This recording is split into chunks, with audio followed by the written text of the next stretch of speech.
Hey YouTube, this is the Fighting Nerd and his co-host Jolly Roger with the new, more intimidating forced perspective camera angle. Now, I have just watched last night episodes 3 and 4 of Star Trek Discovery. And much like my experience with the Abrams movies, especially the first Abrams movies, I wanted to like this. I wanted to like Star Trek. I grew up raised watching Star Trek every Saturday on repeats, Channel 43. I was watching Star Trek, even the week episodes, Turnabout Intruder, things like that. And I kind of suffered through Next Generation. It wasn't as good as the first one, but it at least had the advantage of having a good cast that had chemistry with each other. And even if you didn't like the subject matter or you thought, there were stupid parts of the episode, you came back because the characters were at least interesting and somewhat likable. And now we have Discovery. 4 episodes now. And I still haven't learned to like the Burnham character or Roe because I still think Ensign Rowe when I see that character. Only Michelle Forbes is a much better actress. Uh, she is got this whole martyr, woe is me, I was right and everybody hates me for it vibe going on. And you have the captain, Lorca. Let me look. Scroll down here and get it because these characters are so eminently forgettable.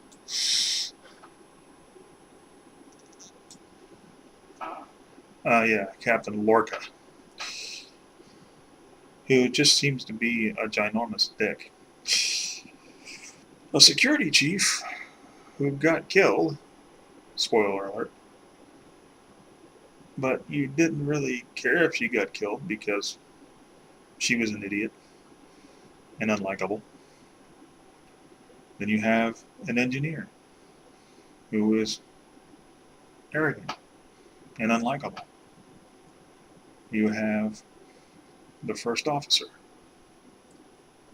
Let me look at his name.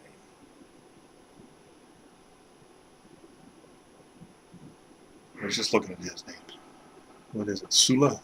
Saru. Then you have Saru, who is just boring and unlikable. And I want to find something in this show to like. It does seem to have some vision of where it's going. I'll give it that. But it's just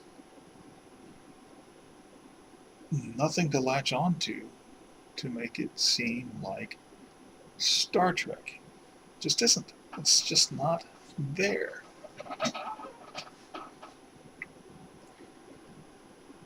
So that's just the name of that tune. So far, I haven't really found a character that I like at all. And then there are the Trekkie nitpicky things. The ship is horrendously ugly. We trying to get a really decent look at it, right? And contra rotating sections, I have no idea why they would need that for this, what's essentially is full drive on the ship.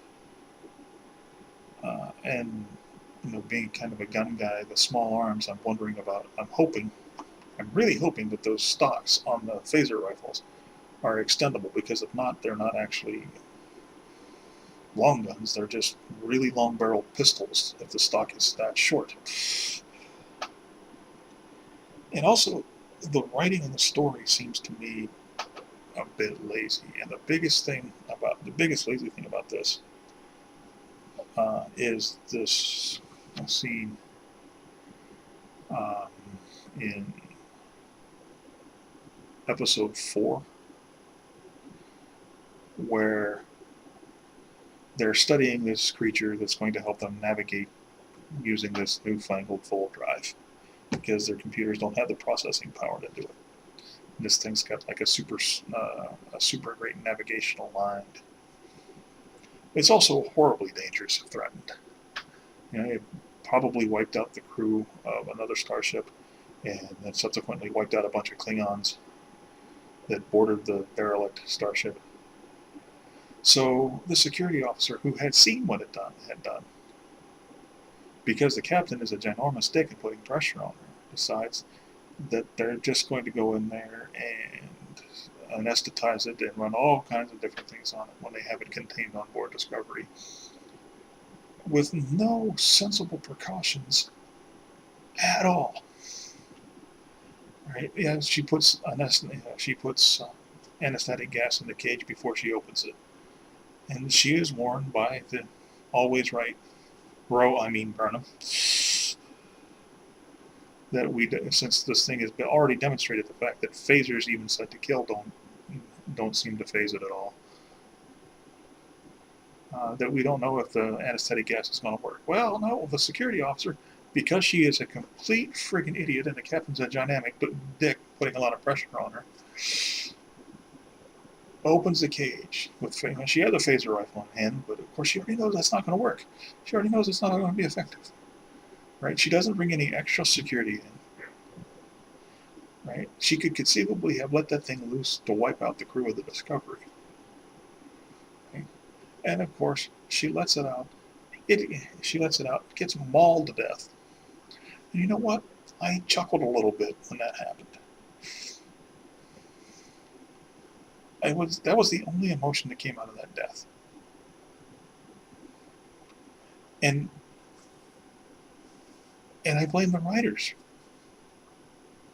Because they basically said, okay, we're just going to assume that this security chief is mentally deficient and has no regard for her own safety or that of the crew. And they're going to let this monster out that we knew had just slaughtered the entire crew of a starship.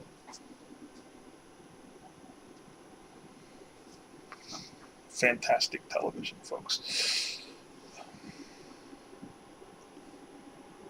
Right, and it doesn't seem like it's going to change. We're going to have this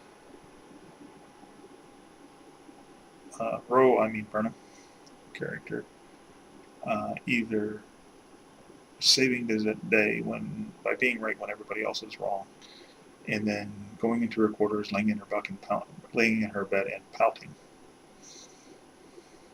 That seems to be going to be the gist of pretty much every episode. And we're going to have a captain being a ginormous dick.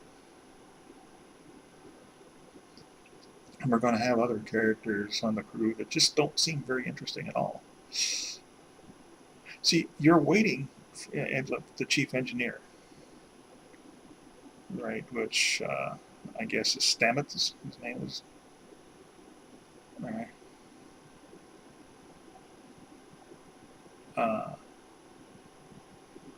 Arrogant, condescending person that you're just waiting for somebody to slap. You're waiting for the dickhead captain to slap the dickhead engineer. That would be the payoff for an episode.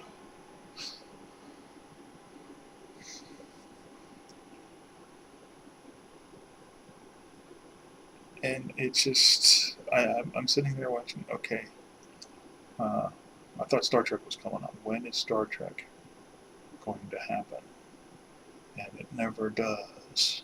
It just I notice they keep wanting to remind you that this is actually Star Trek because they keep showing the badges and they keep showing the Starfleet emblems. So this is Star Trek on us. Look, see, we have all the right stuff. It's Star Trek. But it's not. And then there are some nitpicky things I noticed. In the captain's quarters, he's got a big display of weapons. And the deadliest weapons in the galaxy. Right, and he's got some katana back there and some crossbow-looking doohickey. And he's got what we now know are Klingon weaponry that are supposed to be the Badleth. Now, the Badleth is introduced in the original series was a stupid weapon design to begin with. Right? They call it a sword. It's not really a sword. Right? And for close combat, there are so many other weapons that would be far superior. Uh, this thing, you have to, it ties up, you really can't carry it in a sheath or even on a sling because it would get in the way, it'd bounce around. When you weren't fighting with it, you'd have one hand tied up. Just the battle was stupid. And they have taken a stupid weapon to begin, what was a stupid weapon to begin with, and making it even more stupid with this stringy, semi-organic, elongated doohickey that it was a change that didn't need to be made. And like I said, you're taking something that was stupid and making it even more stupid. And then you have things like the phaser rifles, which, unless the stocks are collapsible, aren't really phaser rifles. They're just pistols with really long barrels. But I'm not going to get nitpick about stuff like that. But really, what we have here is somebody that was told that they're going to do a Star Trek show, and what they really wanted to do was something like the reincarnation of Battlestar Galactica, where you hated everybody. There was no characters that you could relate to at all. They were always bickering over stupid shit, and hated themselves and each other. That's where we're going with Star Trek Discovery. I wish it weren't so, but it is.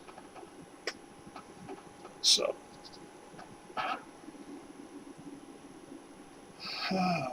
so it was just a show. I wish I could like this. I really wish I could, but I can't. I don't watch shows that are going to depress me. I don't watch television or I don't watch videos to be depressed. I watch documentaries to be informed, and I watch science fiction to be entertained and maybe stimulate the thinking process a little bit when it comes to social issues. And Star Trek, up until the Abrams verse, particularly the old Star Trek, did that. But Discovery doesn't do any of that. It doesn't really entertain. I don't know. It might get to some social issues, I suppose, around somewhere, but not really. What it makes us an effort to be edgy, that it loses everything else. Right? The whole big thing you're getting out of the Roddenberry box, where nobody is allowed to have conflict with each other. Well, that box was never really in question. Spock and McCoy were always bickering,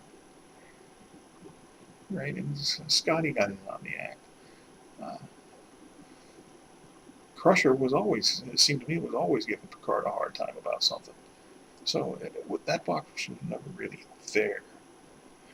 But they want to make it edgy, and they want to make it a little bit dark. And they lose good storytelling in that. They lose engaging characters in that. Because if they hate themselves and everybody else on the show hates them, why should we like them? There's not a character on there I could care about. Every character could get on. Every character on there could get killed, and I just chuckle, like when the security chief got killed, because you could see it coming. They should have a little thing on the screen flashing, "Stupid alert! Stupid alert! Stupid alert!" And of course, she dies. Stupid. And I'm going to get off. I don't want to go on. But basically, I don't even think I'm going to bother with the rest of the episodes, the rest of the series. I usually give a series 6 episodes before I pass judgment. But I pass that rule when you actually got 20 or 22 episodes a season and not these foreshortened seasons that are becoming so popular now. I've seen enough of this to know then I'm not going to like it. No matter how hard I try to like it because it's Star Trek, I'm just not going to like it.